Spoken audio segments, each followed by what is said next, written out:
Hello dear student, आपका बहुत बहुत स्वागत है हमारे चैनल ऑल अबाउट एनसीईआरटी में। हम पढ़ रहे थे क्लास 7th साइंस का नया लेसन अम्ल, क्षारक और लवण। ठीक है, ये हमने आधा पढ़ लिया था।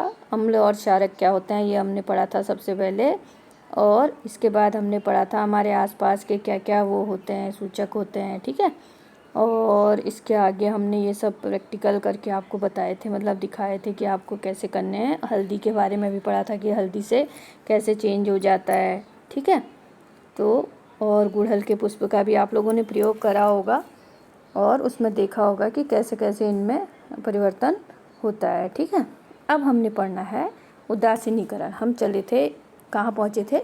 उदासीनीकरण में। ठीक है, आज हम यहाँ से पढ़ना शुरू करेंगे। इससे पहले मेरी आप सबसे रिक्वेस्ट है कि आप चैनल को लाइक और सब्सक्राइब ज़रूर कर दीजिए। ठीक है, चलिए शुरू करते हैं। हमने पढ़ा है कि अम्ल नीले लिटमस को लाल कर देते हैं। ठीक है, क्षारक लाल लिटमस को नीला कर देते हैं। अम्ल जो होते हैं वो तो नीले लिटमस को लाल कर देते हैं, और जो क्षार होते हैं वो नीले लिटमस को, लाल लिटमस को नीला कर देते हैं। ठीक है, अब देखते हैं कि जब किसी अम्ल को किसी क्षार में मिलाया जाता है तो क्या होता है। अब आपको ये प्रैक्टिकल करना है कि जब कोई अम्ल को कोई क्षारक में मिलाया जाता है तो क्या होता है। हम उस सूचक का उपयोग करने जा रहे हैं जिसका आपने अभी तक प्रयोग नहीं किया है, फिनोल्फथेलिन। ठीक है, इस प्रक्रिया को क्या कहते हैं? फिनोल्फथेलिन। ठीक है, यह क्रियाकलाप शिक्षक द्वारा कक्षा में किया जाता है। किसी परख नली में 1/4 भाग को तनु हाइड्रोक्लोरिक अम्ल से भर दीजिए। इसका रंग नोट कीजिए। फिनोल्फथेलिन विलयन के रंग को भी नोट कीजिए। सूचक के 2-3 बूंद अम्ल में मिलाइए। अब आपको सूचक के 2-3 बूंद अम्ल में मिलाने हैं। ठीक है, और फिर परख नली को जो है धीरे धीरे हिलाना है। अब आपको अम्ल के रंग में कोई परिवर्तन दिखाई देता है। ठीक है, अम्लीय विलयन में ड्रॉपर से सोडियम हाइड्रोक्साइड की 1 बूंद डालिए। ठीक है, परख नली को धीरे धीरे हिलाना है उसके बाद आपको। और क्या विलयन के रंग में कोई परिवर्तन होता है ये देखना है आपको। ठीक है, विलयन को निरंतर हिलाते हुए बूंद बूंद करके सोडियम हाइड्रोक्साइड विलयन उसमें डालना है, और तब तक डालते रहना है जब तक कि उसका रंग गुलाबी न हो जाए। ठीक, अब इसमें तनु हाइड्रोक्लोरिक अम्ल का 1 बूंद और मिलाइए। अब इसमें फिर से आपको हाइड्रोक्लोरिक अम्ल की 1 बूंद मिलानी है, और फिर देखना है क्या विलयन पुनः रंगहीन हो जाता है। उसके बाद आपको ये देखना है कि पहले तो वो गुलाबी हो जाता है, उसके बाद आपको फिर से हाइड्रोक्लोरिक अम्ल की बूंद मिलानी है तो फिर से विलयन रंगहीन हो जाता है। ठीक है, चलिए इसके आगे है, और फिर से सोडियम हाइड्रोक्साइड की बूंद मिलाते हैं तो फिर से आपको विलयन को चेक करना है कि क्या रंग में परिवर्तन होता है, विलयन पुनः गुलाबी होता है। ये भी आपको प्रैक्टिकल स्कूल में कराया जाएगा। ठीक है, चलिए हम आगे पढ़ते हैं। जब विलयन क्षारकीय होता है तो फिनोल्फथेलिन गुलाबी रंग देता है। इसके विपरीत जब विलयन अम्लीय हो जाता है तो क्या हो जाता है? रंगहीन हो जाता है। यदि विलयन क्षारकीय हो जाएगा तो वो गुलाबी रंग देगा, और जब अम्लीय होगा तो रंगहीन हो जाएगा। जब किसी अम्लीय विलयन में क्षारकीय विलयन मिलाया जाता है तो दोनों विलयन एक दूसरे के प्रभाव को उदासीन कर देते हैं। जब किसी अम्ल और क्षारक के विलयन को उचित मात्रा में मिलाया जाता है तो विलयन की प्रकृति न तो अम्लीय रहती है और न क्षारकीय रहती है। दूसरे शब्दों में अगर हम कहेंगे तो अम्ल और क्षारक दोनों की प्रकृति लुप्त हो जाती है। ठीक है, इस प्रकार विलयन न तो अम्लीय होता है और न ही क्षारकीय हो जाता है। उदासीनीकरण के तत्काल बाद परख नली को स्पर्श करें। क्या आपने अनुभव किया कि उदासीनीकरण की अभिक्रिया में ऊष्मा निकलती है, अर्थात निर्मुक्त होती है। निर्मुक्त ऊष्मा की प्रक्रिया मिश्रण का ताप बढ़ जाता है। इस प्रक्रिया से मिश्रण का क्या होता है? ताप बढ़ जाता है। ठीक है, उदासीनीकरण प्रक्रिया अभिक्रिया में नया पदार्थ निर्मित होता है जिसे लवण कहा जाता है। अब जो ये प्रक्रिया हमने करी उदासीनीकरण की, इसमें हमें एक नया पदार्थ मिलता है जिसे लवण कहते हैं। लवण अम्लीय, क्षारकीय अथवा उदासीन प्रकृति का हो सकता है। अतः उदासीनीकरण को निम्न रूप से परिभाषित किया जा सकता है। किसी अम्ल और किसी क्षारक के बीच होने वाली प्रक्रिया उदासीनीकरण कहलाती है। ठीक है, इस प्रक्रम में ऊष्मा के निर्मुक्त होने के साथ साथ लवण और जल भी निर्मुक्त होते हैं। तो इस प्रक्रिया में क्या होता है? ऊष्मा तो होती है और इसके साथ साथ लवण और जल की भी निर्मित होते हैं। इसमें जल और वो भी निर्मित होते हैं। ठीक है, अब देखिए अम्ल वर्षा तो आप सब लोग जानते ही हैं कि ऐसी ट्रेन होती है ना। जब कभी अम्ल वर्षा के क्षतिकारी प्रभावों के बारे में आपने सुना है कभी? जैसे कि नाम से पता, जब वर्षा जल में अम्ल की मात्रा अधिकतर होती है, जब वर्षा जल में अम्ल की मात्रा अधिक होती है तो उसे अम्ल वर्षा या एसिड रेन कहते हैं। ठीक है, वर्षा जल में ये अम्ल कहाँ से आते हैं? अब आपको ये देखना है कि वर्षा जल में अम्ल आते कहाँ से हैं। वर्षा जल अम्लीय इसलिए हो जाता है क्योंकि carbon dioxide, sulphur dioxide, nitrogen oxide जैसी गैसें जो वायु में प्रदूषण के रूप में निर्मुक्त होती हैं। ठीक है, वर्षा जल में घुलकर क्रमशः कार्बोनिक अम्ल, सल्फ्यूरिक अम्ल और नाइट्रिक अम्ल बनाती हैं। तो ये गैसें जो हैं जब वायु के प्रदूषकों के रूप में निर्मुक्त होती हैं। ठीक है, कौन कौन सी गैसें?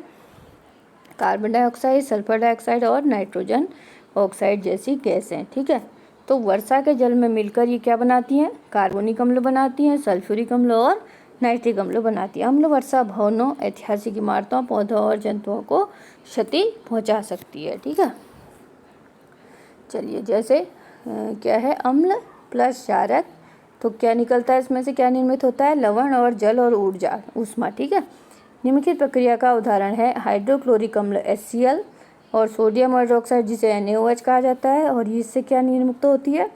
Sodium chloride NaCl plus H2O, जल जिसे कहते हैं पानी का फॉर्मूला है, और ऊष्मा। ठीक है, बूझों ने चूने के पानी में तनो सल्फ्यूरिक अम्ल मिलाया, इस प्रक्रिया में मिश्रण गर्म हो जाएगा या ठंडा। अब आपको देखना है कि बूझों ने चूने के पानी में तनी सल्फ्यूरिक अम्ल मिलाया है, तनु। ठीक है, अब इसमें देखना है कि ये गर्म होता है कि ठंडा होता है। ठीक है, शैक्षिक जीवन में उदासीनीकरण के उदाहरण, हमारे आमाशय में हाइड्रोक्लोरिक अम्ल पाया जाता है। ठीक है, अध्याय 2 में हमने पढ़ा था यह भोजन के पाचन में हमारी सहायता करता है, लेकिन आमाशय में अम्ल की आवश्यकता से अधिक मात्रा होने पर अपाचन हो जाता है। तो कि अम्ल की अधिक मात्रा हमारे आमाशय में होती है तो हमें अपाच्य की समस्या होती है। कभी कभी अपाचन काफ़ी कष्टदायक हो जाता है। अपाचन से मुक्ति पाने के लिए हम दूध या मैग्नीशियम जैसा कोई प्रतिअम्ल लेते हैं जिसमें मैग्नीशियम हाइड्रोक्साइड होता है। यह अत्यधिक अम्ल के प्रभाव को उदासीन कर देता है। ठीक है, अब देखिए जैसे चींटी का डंक है, चींटी का डंक, जब चींटी काटती है तो त्वचा में अम्लीय द्रव डाल देती है। डंक के प्रभाव को नमी युक्त खाने का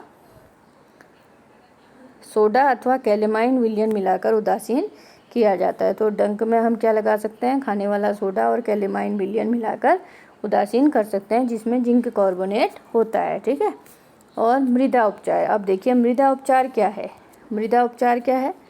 रासायनिक उर्वरकों का अत्यधिक उपयोग मृदा को अम्लीय बना देता है। यदि मृदा अत्यधिक अम्लीय अथवा अत्यधिक क्षारकीय हो तो पादपों की वृद्धि अच्छी नहीं होती है, और जब मृदा अत्यधिक अम्लीय होता है तो उसे बिना बुझा हुआ चूना, कैल्शियम ऑक्साइड अथवा बुझा हुआ चूना, कार्बन डाइऑक्साइड, ठीक है, कैल्शियम हाइड्रोक्साइड, ठीक है, अथवा बुझा हुआ चूना, कैल्शियम हाइड्रोक्साइड जैसे क्षारकों से उपचारित किया जाता है। यदि मृदा क्षारकीय हो, ठीक है, यदि मृदा जो है क्षारकीय हो तो क्या किया जाता है? जैव पदार्थ मिलाए जाते हैं जैसे कंपोस्ट खाद, मृदा में अम्ल निर्मुक्त करते हैं तो उसकी क्षारकीय प्रकृति को उदासीन कर देते हैं। ठीक है, यह है मृदा, मतलब जो मिट्टी है, मिट्टी का उपचार किस तरीके से किया जाता है ये दिखा रखा है इसमें। ठीक है, रासायनिक उर्वरकों का अत्यधिक उपयोग मृदा को अम्लीय बना देता है। यदि मृदा अत्यधिक अम्लीय अथवा अत्यधिक क्षारकीय हो तो पादपों की वृद्धि अच्छी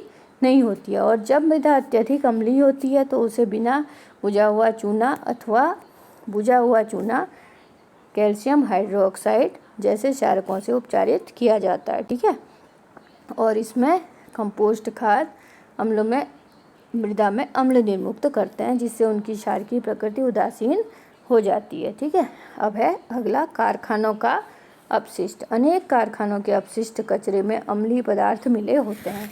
कारखानों से जो अपशिष्ट पदार्थ निकलते हैं उसमें भी बहुत सारे क्या होते हैं? अम्लीय पदार्थ निकलते हैं।